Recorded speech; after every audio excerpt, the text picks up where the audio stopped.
We have already mentioned somewhat the problem of magnetism, but this evening it might be well to go a little further into this subject for certain practical purposes that may ultimately have a considerable bearing upon the practice of therapy in the modern world. We are all becoming increasingly aware that what we call the science or art of medicine is coming inevitably to a dead end. This does not mean that the physician will no longer be useful or that there will no longer be need for healing on various levels of human need. The dead end is a materialistic limitation upon the concept of therapy.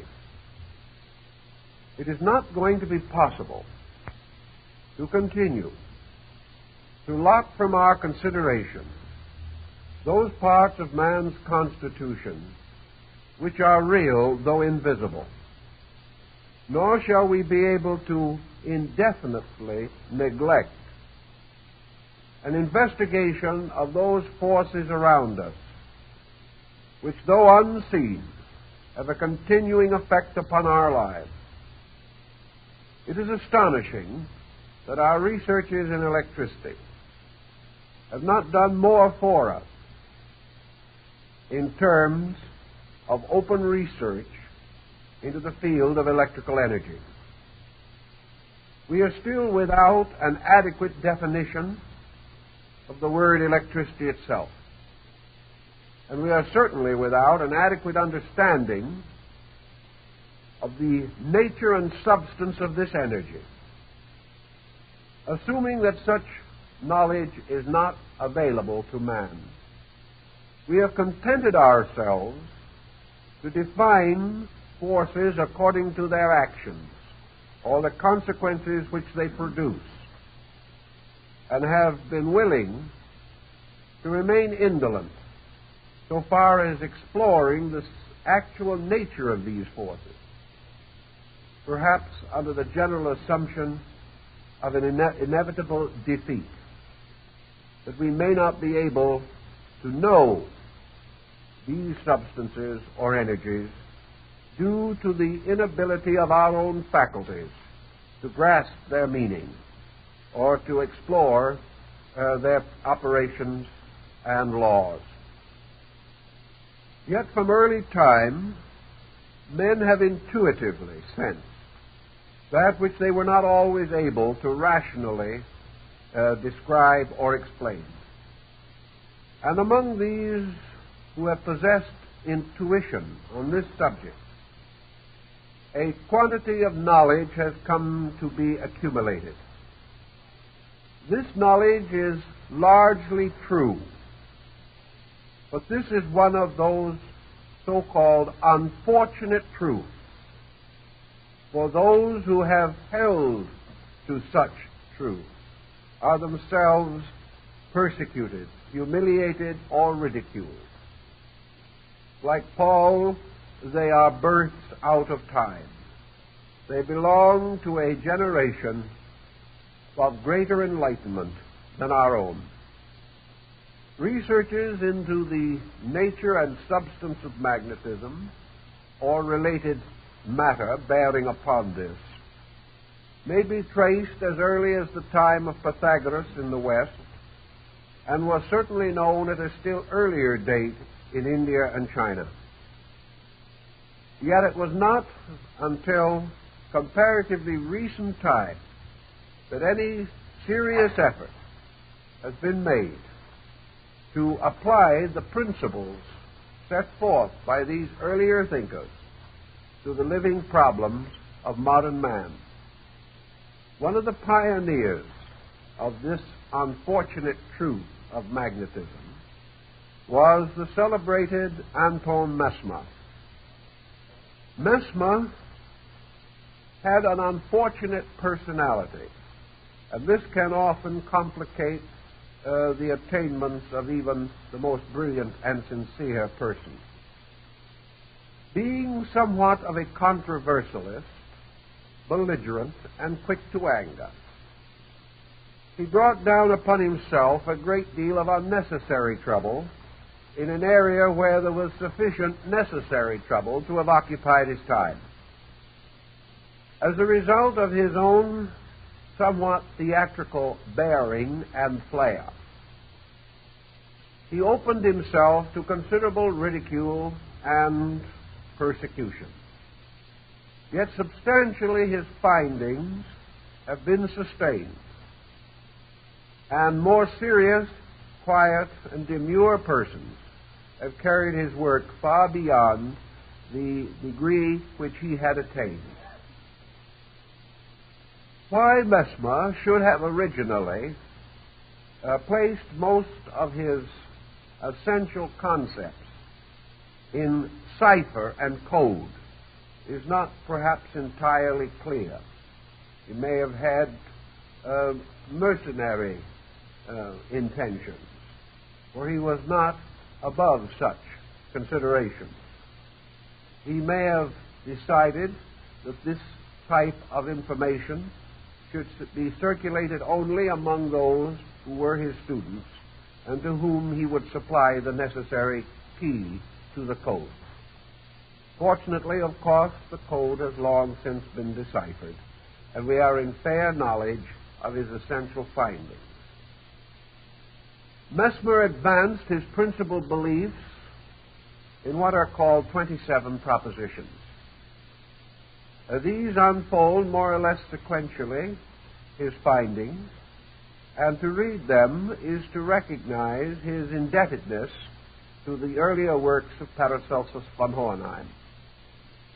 There is also a legend that the mysterious Count Saint Germain assisted Mesmer in the formulation of his doctrine.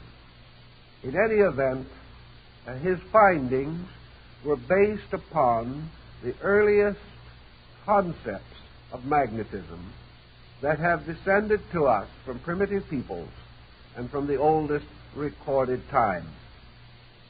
It is not necessary for our purpose to examine all of the 27 propositions. But for sake of accuracy, I would like to read to you the first and second propositions, which I do think has a bearing upon our problem this evening. If I have any trouble in reading it, it's because I scratched it hastily, and I'm not always able to decipher my own cryptogram.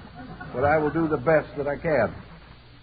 His first proposition is, there exists a mutual influence between the heavenly bodies, the earth, and living bodies. That is what he calls his first proposition. The second is the extension of this to the field with which we are concerned. A fluid, universally diffused and continued, so as to admit no vacuum, whose subtlety is beyond all comparison, and which, from its nature, is capable of receiving, propagating, and communicating all of the impressions of motion, is the medium of this influence.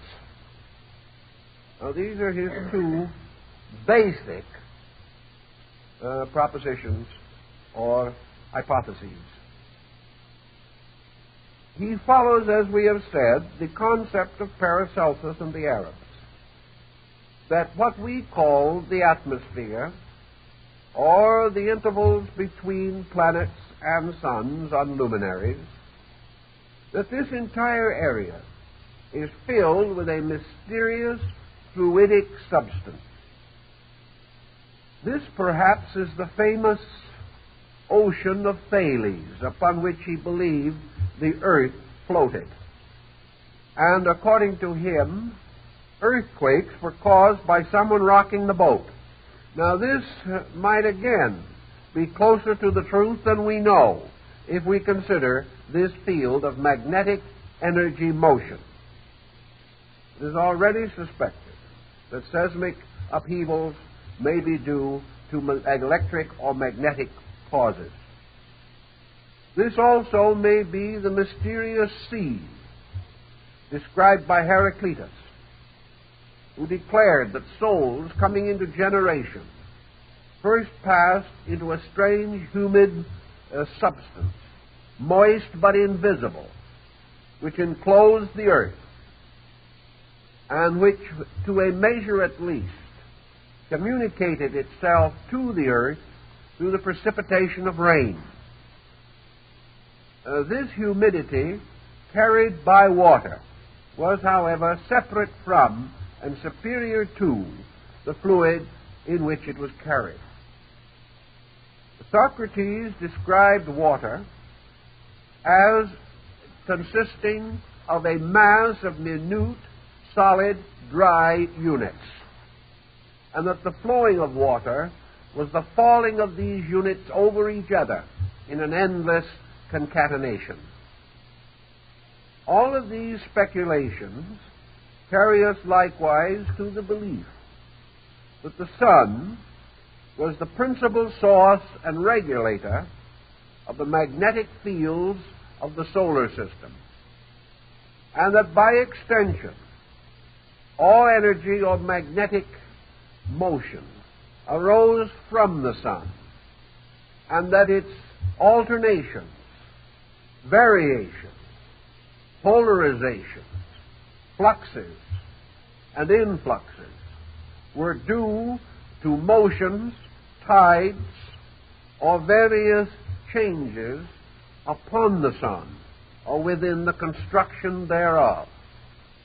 We would be inclined to go a little way along this road in recognizing the effect of sunspots, which would represent, therefore, some change upon the surface of the sun, which produced marked modification on the earth and among the creatures that inhabit the earth. When we know that sunspot maxima are carefully and eternally noted in the rings of trees, we can also realize that this phenomena does have certain terrestrial significance. Mesmer then went with Paracelsus to the theory that as all forms in nature exist within this humidic magnetic field, that all these forms likewise have a magnetism of their own, have their own magnetic fields, which are subservient to that of the earth and the sun, and also are subject to a certain modifying negative influence from that solar light which is reflected from the surface of the moon, which forms a different kind of magnetic energy. That the human body should be thus supported by a magnetic field was evidently known to peoples also in the past.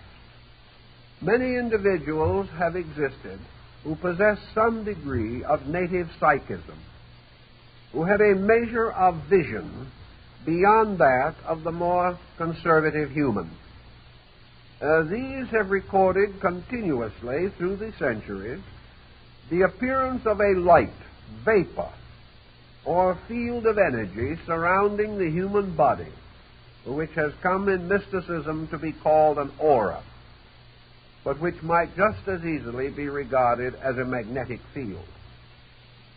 Under certain conditions, almost anyone can, to a degree, perceive this aura, or can become aware and sensitive to its existence.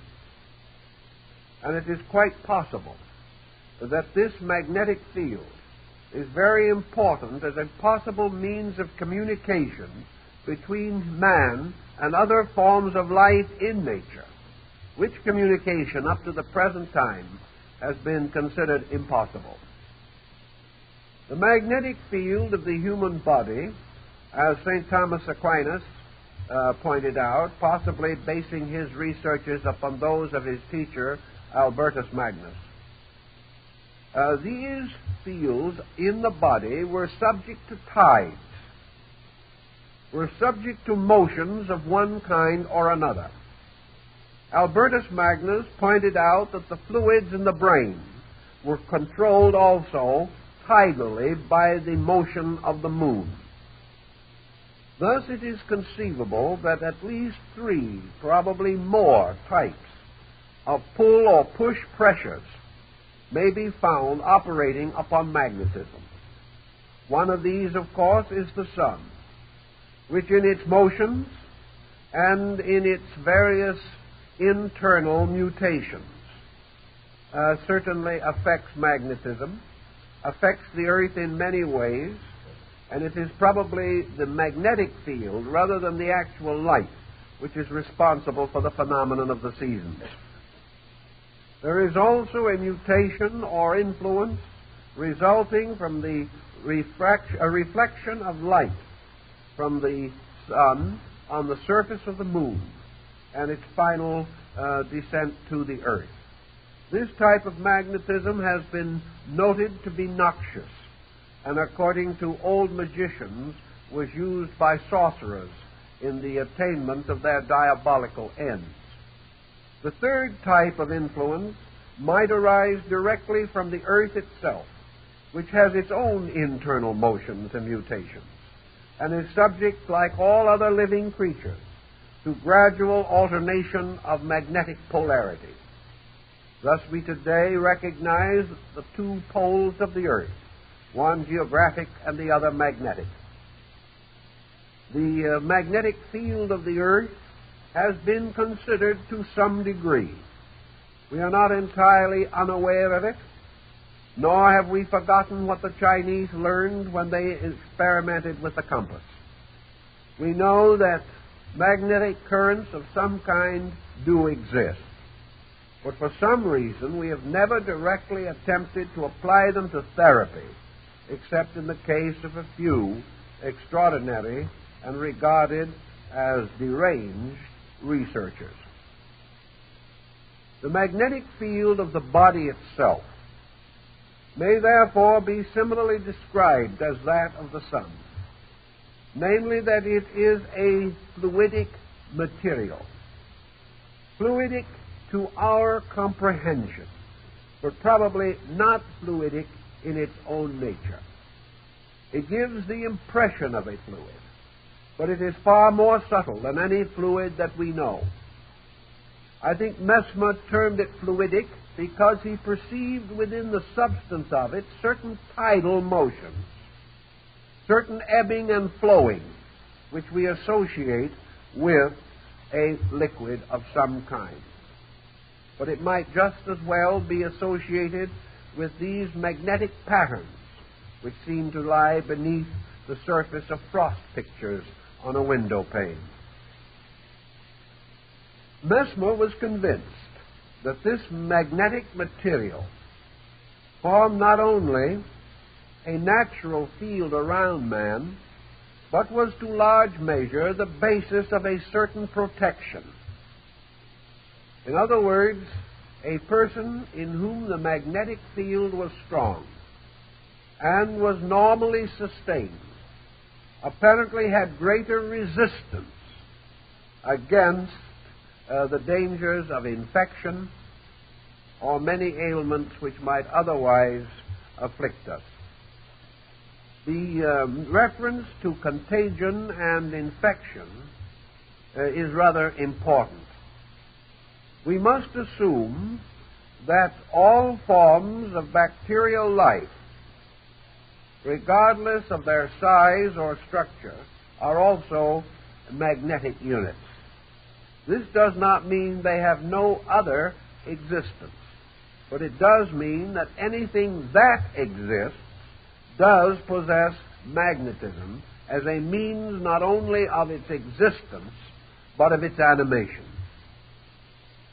Thus also, infection may be said to have a magnetic existence, and the corruption of flesh is a magnetic process, just as surely as we might regard it as the result of poisoning, blood poisoning, or something of that nature.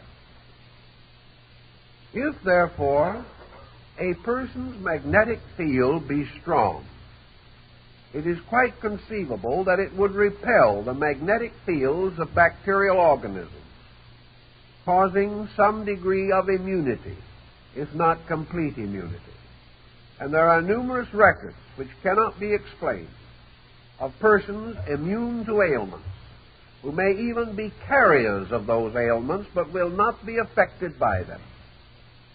There are also many interesting evidences and records, such as that referred to by Sir Kenelm Digby, one of the great physicians of the first Elizabethan period, in connection with wounds and the development of his remedy, the weapon saw, by means of which he was able to assist the healing of a wound by bestowing certain magnetic substances upon the weapon causing the wound. Such may seem to be highly exaggerated reports. Some of them probably are exaggerated. For once man gets hold of an idea, he is very likely to abuse it, particularly when it is so abstract that practical checking is practically impossible. In any event, however, the possibility of the magnetic field of the human body serving as a protection against evil is possible and quite probable. Also, that this magnetic field is further divided within itself, so that miniature fields surround all the principal vital organs and parts of the body, and that this magnetism moves in the marrow of the bones, and that it also flows through the nervous system. These points are worth noting.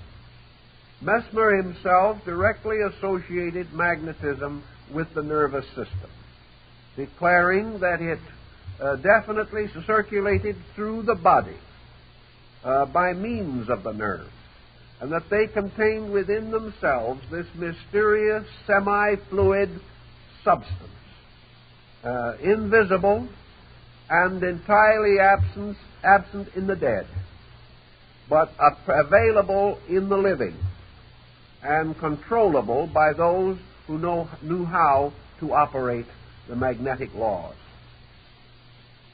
Mesmer went still further in affirming that the principal source of derangements within the body might be claimed to have magnetic origin. He, of course, gives us some further moral suggestion, and others have also supplemented this, and we will come to that in a moment. We are dealing now merely with the mechanical aspect of the subject.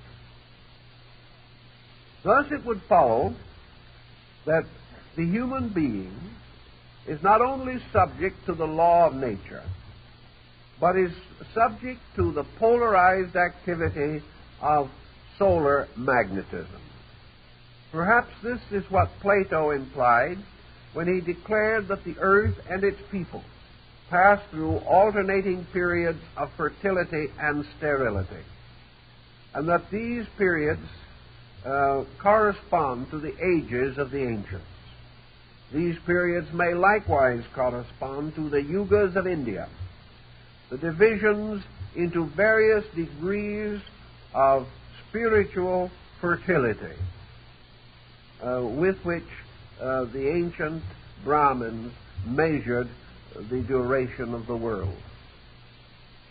In periods of sterility, as Plato points out, not only does vegetation and all of the natural qualities of the earth languish to some degree, but there is a marked deterioration in the life of human beings. In periods of sterility, he points out, there are not many great and true leaders. There are not many enlightened mystics and philosophers. There are few indeed great artists, musicians, and creators. In these periods of magnetic sterility, the human being loses something of his overtones and therefore finds the struggle to solve the mystery of his own existence far greater than in more fertile periods. When, however, the solar system moves into an era of fertility, all things flourish, and the vegetation becomes more abundant. And with the vegetation, the consciousness of man becomes more notably elevated, and he is more creative and productive, not only in the physical matters of life, but in those which relate to the mind, the heart, the emotions, and the soul. If such periods in the magnetic field may be related to the sun, it is likewise evident that there must be lesser cycles moving within this greater one. One such cycle would be that of the moon, another of the earth itself, and still other cycles imposed by the very duration of the human structure and by the various seasons of man's life, as referable to the 7 ages of man and to the climacterics which mark the various divisions of human life. Thus, Mesmer tells us, the available magnetism at any given time may not be the same as at some other time.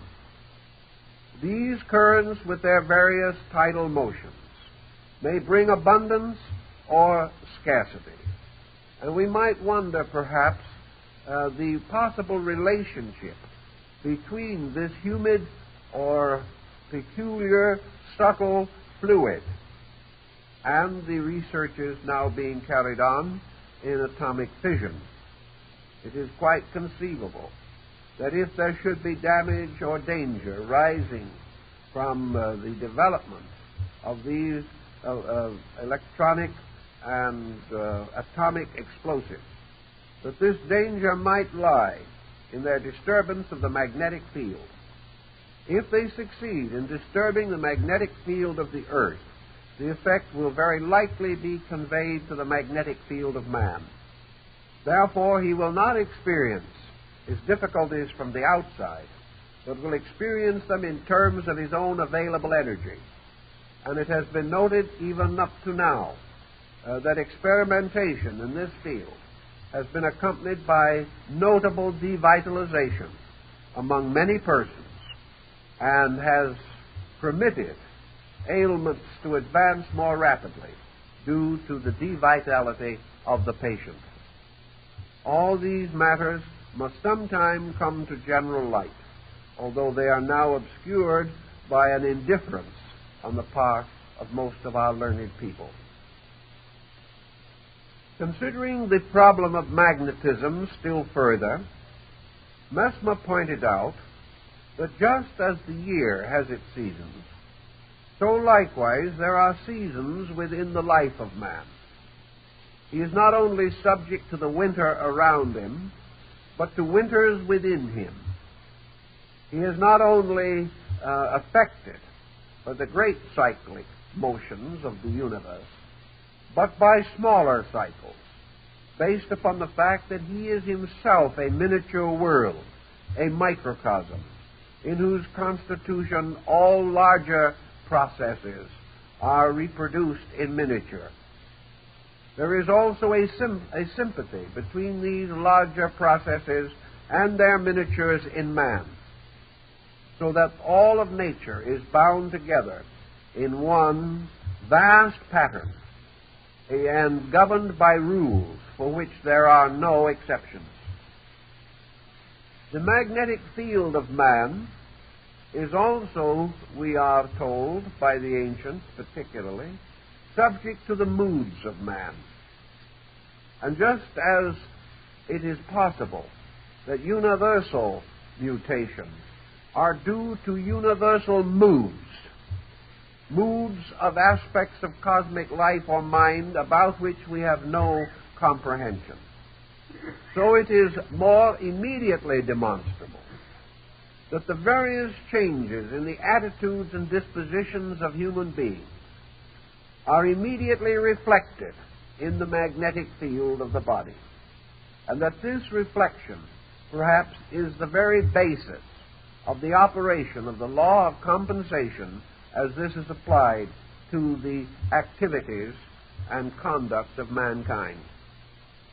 If then these magnetic fields can be distorted from their normal function, their motions, their rhythms, their ebbings and flowings disturbed by man's own contributions in form of mental or emotional intensity, it must naturally follow that we have here the basis for a morality. We have the basis for probably the most essentially certain code of conduct, which it is capable for us to know, what's possible for us to know. For example, if any attitude results in an unfortunate mutation in the magnetic field, that attitude must be wrong, so far as man is concerned. Any thought or emotion which is harmful to his energy resources must be contrary to the intentions of the law by which he is controlled or directed. For all such negative mutations must contribute ultimately to sickness and possibly ultimate death. Thus, if man's conduct is under the censorship of its effect upon his magnetic currents, then we begin to perceive a means of clarifying or organizing a code which not only must apply to the relations between persons in this world, but must also protect the energy resources of the individual performing various actions or holding various attitudes. This, in turn, points up one of the strongest positions in the magnetic theory. The moment it is conceived to be possible that man's energies can be influenced by his conduct, we then begin to approach a field of therapy. For we have established a valid law, a law by which we can develop certain propositions, beliefs, ideas, formulas, methods for the practical administration of that law. We mentioned before this idea of the river and the water wheel, and that someone discovering the tide motions or the flowing of the river resolved to improve his own estate by putting a wheel there and allowing the waters to turn his wheel and thus activate certain instruments or implements which he used. In the same way, once we become aware of the laws of magnetism, we are able to use this substance for certain advantages. These advantages, we hope, will not prove to be economic, but they can very definitely contribute to our well-being or to advance some form of our way of life. If these fields can be more thoroughly explored, we shall then begin to recognize a number of practical working solutions.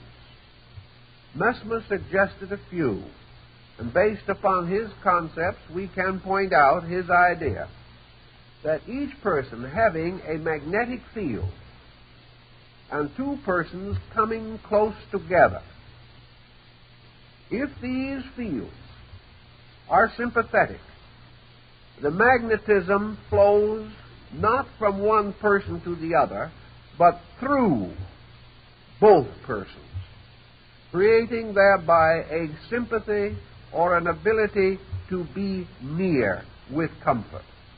If, however, these magnetic fields are antagonistic, then the magnetism of each person is turned back upon himself, the result being an instinctive antipathy, a failure of friendship, or a failure of a desire to become acquainted with someone.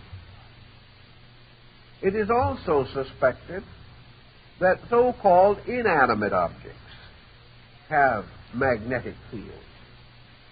And recent experimentation with certain hypnotic drugs, by means of which temporary psychic vision was artificially produced, has shown that certain things which we regarded as inanimate do have a life or energy of their own, that therefore we may discover magnetism in rocks, that we may find it in wood even after it has been built into a table, that we will discover it in foodstuffs even after they have been cooked, that we shall find traces of magnetism everywhere, and that this magnetism may also be traced in terms of sound.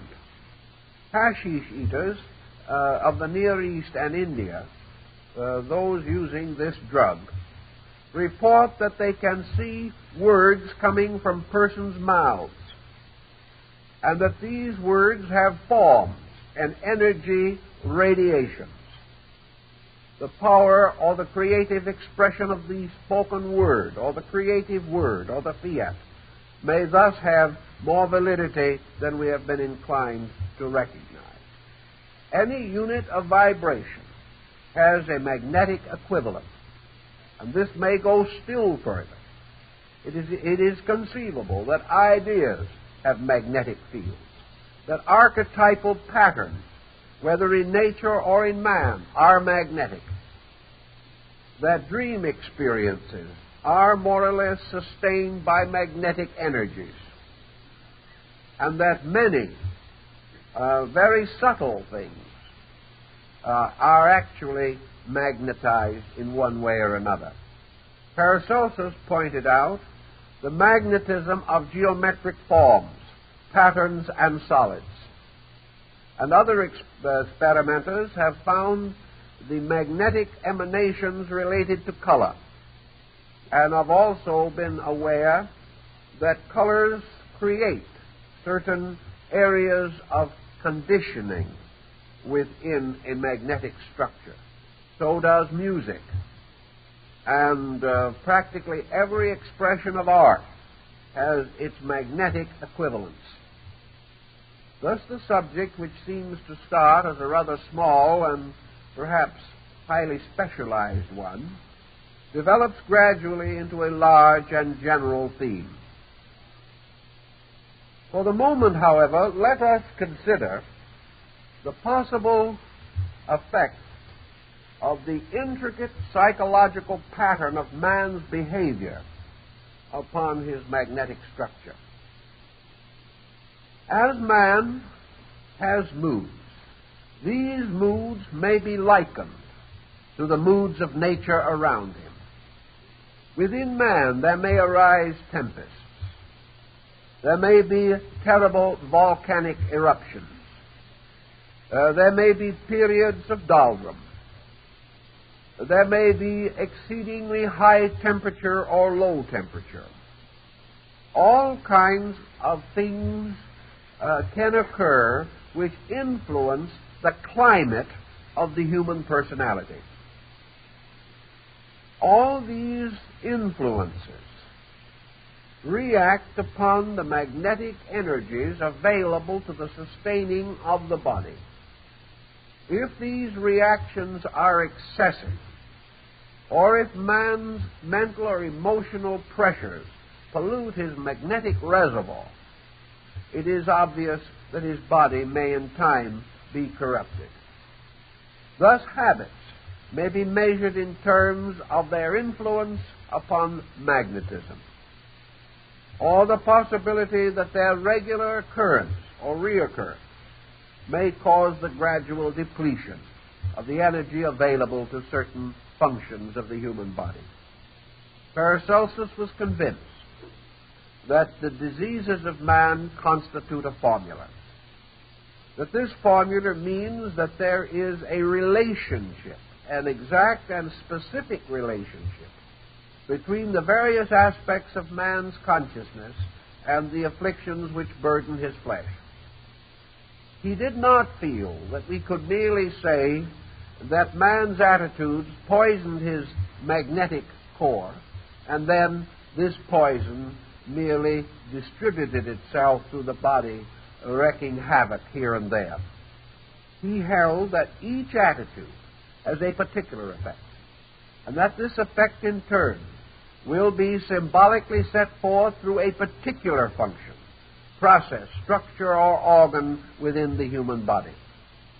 Thus, all intemperances of all their complex and diversified orders and kinds may be directly related as causes of ailment, and the appearance of certain ailments may thereby, by reverse procedure, bear witness to certain intemperances in the life of man, whether these intemperances are recognized or not. Out of this thinking has come a doctrine which is somewhat reminiscent of that of the Indian yoga, namely that salvation for all things lies in non-interference. The moment man blocks or obstructs the processes of the universe, he is sick. If this sickness does not immediately affect his body, it affects his emotions, causing him to be unhappy or to suffer, stressed or strained, these likewise being forms of sickness. Man, therefore, must, in the greatest degree possible, maintain the harmony of those attributes of his own nature by which the fields of energy which surround him can be over-influenced. The old mystics reported a considerable color symbolism in the magnetic field, and this has been sustained by the findings of Dr. Kilmer. It is therefore possible to say that the moods of the individual result in color mutation in the magnetic aura or energy field. That these mutations may also take on geometric or symbolic form, and that every attitude of man has a kind of existence in magnetism as an artificially created creature. Of such creatures were the elementaries of Paracelsus, as distinguished from elementals. Elementals were to him the nature spirits. Elementaries were beings created by the intemperances of man and given a survival or existence within his own magnetic field. And these in turn became parasites, living upon the magnetism which should have been directed to the pursuit and development of useful functions.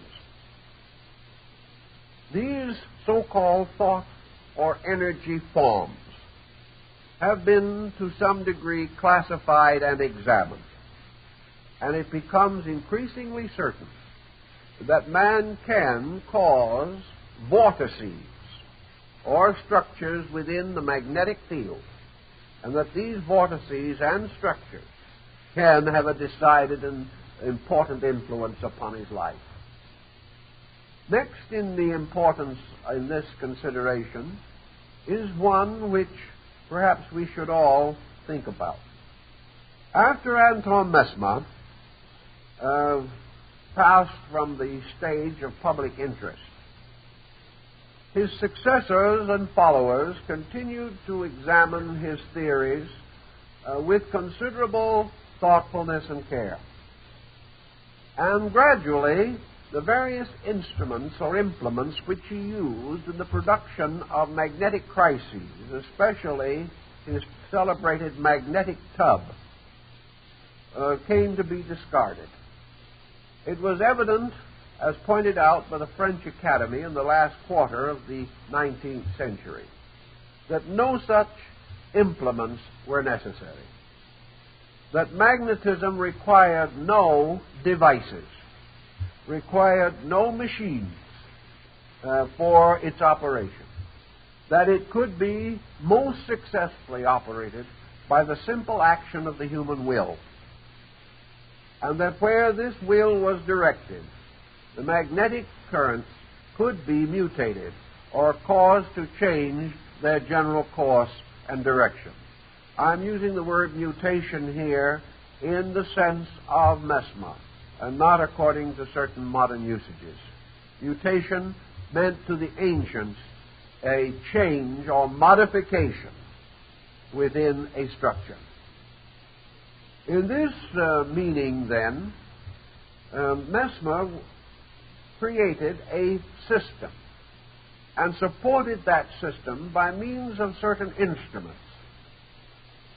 It was later decided that these instruments were important only because Mesmer thought they were.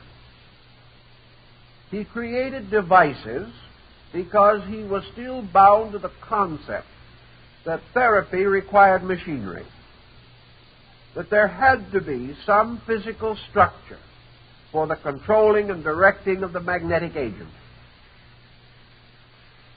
He accomplished this direction not by the instrument, but by his belief in the instrument.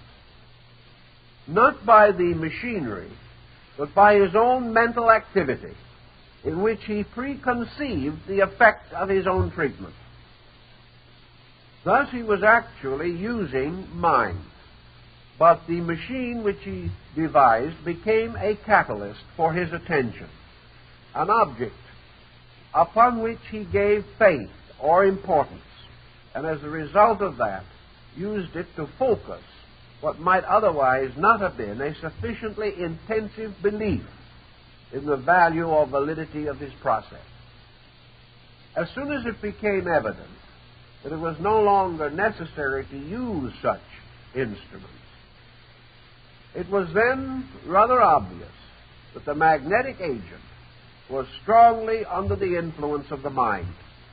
This again would go back to the older theories, because in the Greek and classical philosophies, the mind, the controlling mind of the universe, was the mind of deity.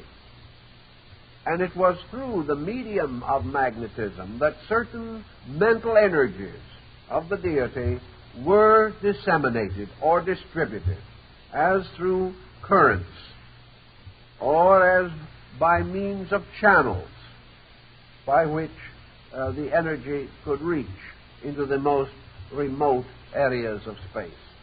Magnetism assumes that this energy is not strictly free-moving, that while it is everywhere and in everything, it is channeled, and that within space itself are certain processes or channels by means of which the free motion of energy retains a form or a kind and is not dissipated. We have the same concept today, for in broadcasting a radio program, we know that the program does not pass in its visible or audible form from the sending station to the receiving station, but that it is transformed into waves of energy, and that these waves of energy retain their own organization. They are not like another drop of water dropped into water that is instantly dispelled. Rather, it seems as though they might be drops of water dropped into oil, where they remain isolated and retain their own form and structure. Or perhaps we can liken them to the grooves on a phonograph record. For without these grooves, without this systematic process by means of which the sounds or vibrations are held, in this case upon the substance of the record, they could not be reproduced. Thus, in nature, the magnetic substance also supplies this medium of carriage, and later became associated with the great so-called medium of science, the hypothetical substance, ether, which was used without much understanding to explain other mysteries still less understood. In the development, therefore, of this concept, mind was able to direct magnetism. Mind was able to direct magnetism from a person to another person.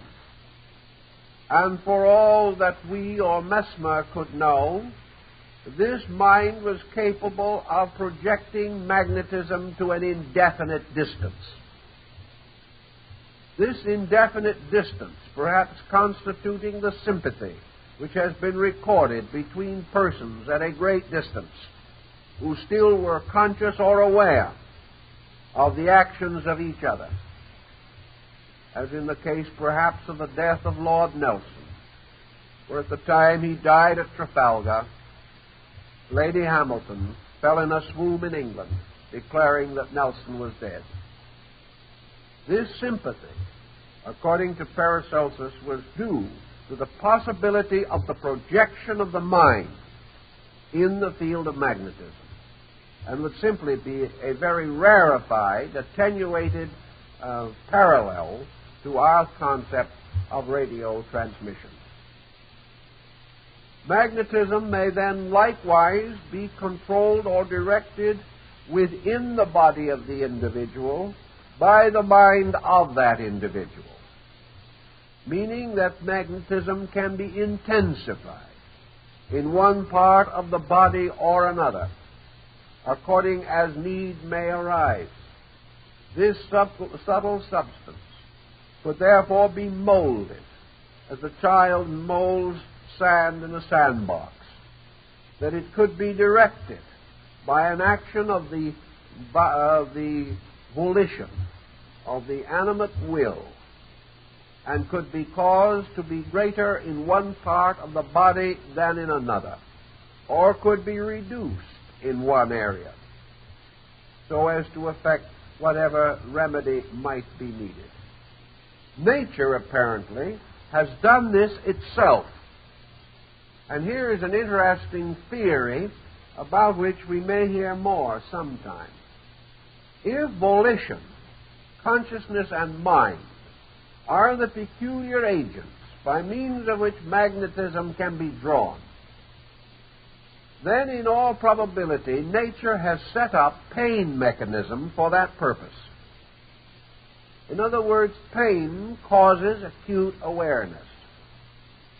Pain causes the individual to turn his attention upon the area where the pain exists. Pain accompanies many forms of injuries, and pain seems to be a subconscious, natural remedy by means of which healing materials are drawn to the area with the attention of the sufferer. Pain sets up a local voice, a local vibratory rate, and to this area with which we have become peculiarly aware through pain, energy has a tendency to flow. As an example of the truth of this particular point, we can mention that hypnosis will cause the person to be unaware of pain in an area, or become aware of a pain in some other area where it does not exist. Therefore, pain is essentially a mental phenomenon. This phenomenon, furthermore, has to do with the need of energy. And wherever this pain occurs or is set up, the person gains a greater awareness of that particular area. In the old researches, the simile is to the man who hits his thumb with a hammer, that instantly magnetism moves into that area. Actually, for a moment, the individual forgets himself and remembers only his thumb. His consciousness centers upon his thumb. And with the center of consciousness moves the energy or magnetism. Therefore, a very heavy congestion of magnetism containing necessary elements of energy gather at this point. As the pain resides, the individual becomes less aware of this particular area and is no longer conscious. that it is giving him trouble. Other things besides pain can cause the gathering of energy.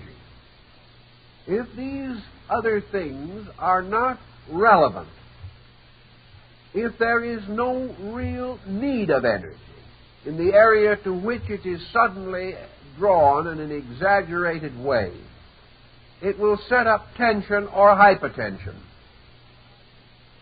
We know in the pharmacopoeia that there are certain medications which, if taken by healthy persons, will make them sick.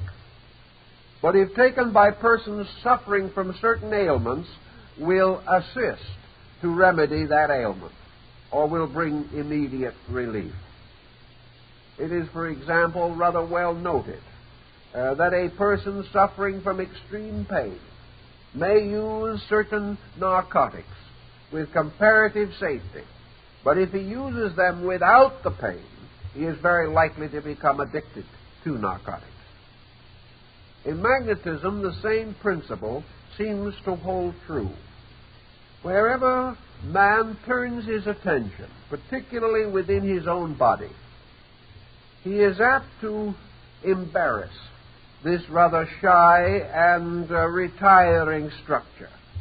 For instance, the man who becomes stomach conscious, or who becomes too much interested in some function of the body, is likely to disturb that function by drawing to it energy which is not required.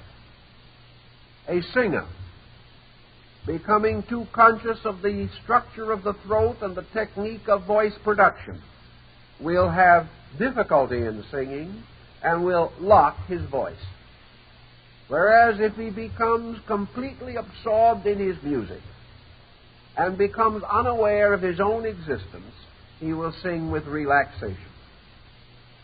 These seem to indicate not mere tension, but tension drawing materials. And these materials, not being necessary, cause a superabundance, which in itself becomes a difficulty. If, however, these materials are desperately needed for some remedial process, then the centering of energy brings with it relief and help. We might go so far as to suspect that egoism or egotism, excessive self-centeredness upon the concept of ego or upon the concept of self, may cause tension in this area, and may be one of the causes of why the egotist is seldom a happy or well-adjusted person.